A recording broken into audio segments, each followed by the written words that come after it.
Hello दोस्तों, मैं राजूलाल कुमावत और मेरे साथ है अनिकेत कुमार मीणा, जो लैब असिस्टेंट के पद पर हैं और स्कूल में कार्यरत है 2020 से। ठीक है, तो काफ़ी अच्छी सेवाएं दी इन्होंने। और जो आज का टॉपिक है हमारा कि लैब असिस्टेंट में कितने पदों पर भर्ती आएगी, क्योंकि सभी की ये रहता है कि यार कितने पदों पर भर्ती आएगी, 2000 पाएगी, 3000 पाएगी, क्या पद देख के लोग तैयारी करते हैं। बहुत सारे लोग भी ऐसे होते हैं, तो क्यों ना आपको भी थोड़ा सा इंतजार होगा कि यार कितने पदों पर भर्ती आएगी। तो इसके ऊपर विस्तृत चर्चा करेंगे डिटेल में। तो एक बार आप वीडियो को लाइक करें, चैनल को सब्सक्राइब करें, अपने दोस्तों में शेयर करें, ताकि उनको भी जानकारी लगे कि हाँ भाई लैब असिस्टेंट के पद पर भर्ती आ रही है, तो वो भी इस तैयारी को स्टार्ट करें। तो सर बताएंगे। तो साथियों नमस्कार, मैं अनिकेत कुमार मीणा। तो आज हम आपको बताने जा रहे हैं कि लैब असिस्टेंट के कितने पदों पर भर्ती आएगी।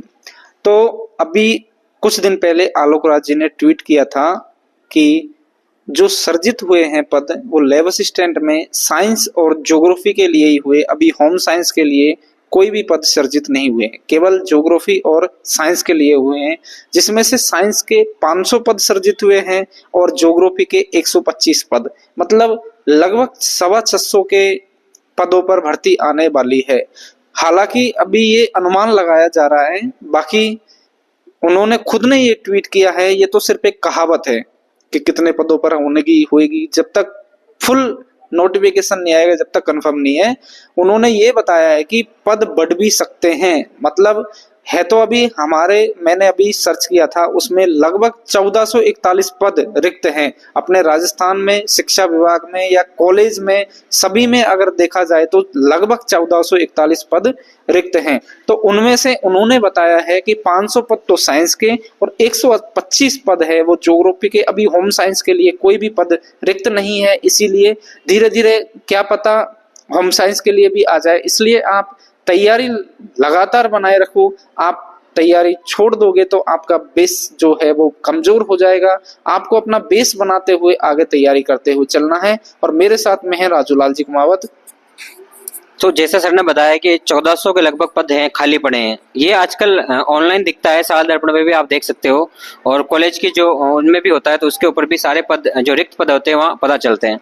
तो हमने पता करके जो पद पता लगाए हैं, तो काफ़ी अच्छे पद हैं 1400 के, और उसमें और बढ़ने की संभावना है, क्योंकि अभी जो पुराने हैं उनकी डीपीसी वगैरह चल रही है, कहीं प्रमोशन भी होगा, कहीं कुछ होगा, तो पद बढ़ने की संभावना होती है। सरकार क्या होती है कि सरकार ये सोचती है कि मतलब एक ही बार बजट निकालो, कम बजट में अच्छे ज्यादा लोगों का सिलेक्शन हो और ज्यादा पद निकाल के एक ही बार भर्ती करवा दो। क्योंकि जो एक बार भर्ती करवाई जाती है तो आपको पता कितना खर्चा आता है, उसमें स्टाफ का खर्चा अलग आता है, उसके अंदर एग्जाम कराने का, पेपर का, लाने ले जाने का, तो बहुत सारी कॉस्ट आती है। तो सभी यही सोचते हैं कि एक बार में जितना हो सके उतना निकल जाए। तो आपके लिए बहुत अच्छी अपॉर्चुनिटी के इतने सारे पद आ रहे हैं और उन इतने सारे पदों पर आपको तैयारी करनी है। और अगर आप पहले से ही प्रिपेयर नहीं होंगे तो आप जब नोटिफिकेशन आएगा, तो नोटिफिकेशन तो 2-4 महीने पहले आता है, और जब 2-4 महीने में आप तैयारी कर नहीं पाओगे, और जब कर नहीं पाओगे तो फिर सिलेक्शन नहीं होगा, सिलेक्शन नहीं होगा तो बड़ा दुख होगा।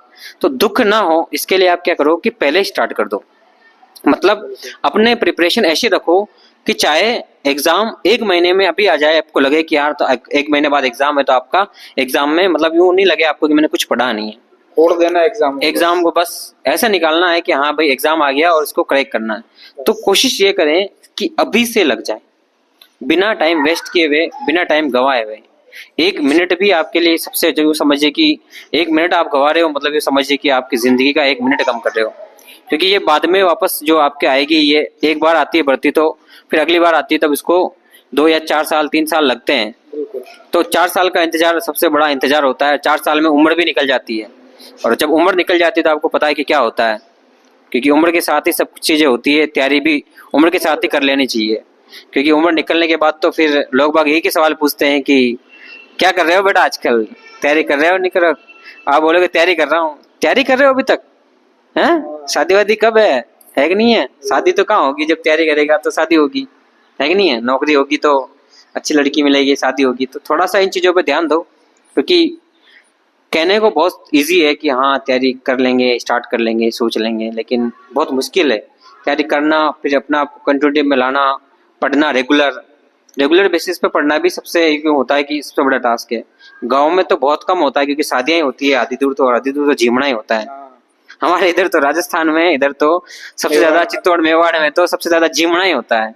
पूरे दिन कभी जिमना, कभी किसी की शादी है, कभी किसी का करियावर है, किसी का रसोई है, तो इसी में पढ़ाई होने की संभावना बहुत कम होती है। तो कोशिश ये करें कि थोड़ा टाइम लंबा मिल जाएगा तो तैयारी अच्छी हो जाएगी। ठीक है, तो इन छोटी छोटी बातों का ध्यान रखकर अगर आप अच्छे पद आ रही है तो उन पदों को अच्छा, अपनी एक सीट है, आपको एक सीट लेनी है, ज्यादा तो चाहिए नहीं, चाहे 100 पद आओ चाहे 200 आओ, आपको एक पद लेना है। और जब कम वैकेंसी दिखती है आपको तो आप सोचते हो यार इतनी सी वैकेंसी मेरा तो होगा नहीं। क्यों नहीं होता है कि आप ये सोचते हो कि यार मेरा होगा नहीं, मतलब आप पढ़ने के प्रति बिल्कुल ही ये हो, लापरवाह हो, डल हो, पढ़ना नहीं चाहते हो। अगर आप ये सोच लेते हो मुझे एक पद पे तैयारी करनी है और एक पद पे सिलेक्शन लेना है, तो आप उसके अनुरूप तैयारी करोगे और तैयारी को और बढ़ाओगे तो आपका सिलेक्शन निश्चित होगा। बाकी कैसे होगा आप बताओ?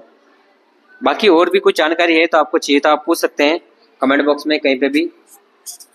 साथियों, अगर आपको कोई भी दिक्कत आ रही हो तो हमारे YouTube चैनल के माध्यम से या फिर टेलीग्राम चैनल के माध्यम से आप हमसे क्वेश्चन पूछ सकते हो। और साथ में मैंने टेलीग्राम चैनल पर आपको रोज क्वेश्चन डाल रहे हैं, हम अपने जीके के हैं, बायोलॉजी के हैं, साइंस का जो पार्ट है उसके सभी के हम क्वेश्चन डाल रहे हैं।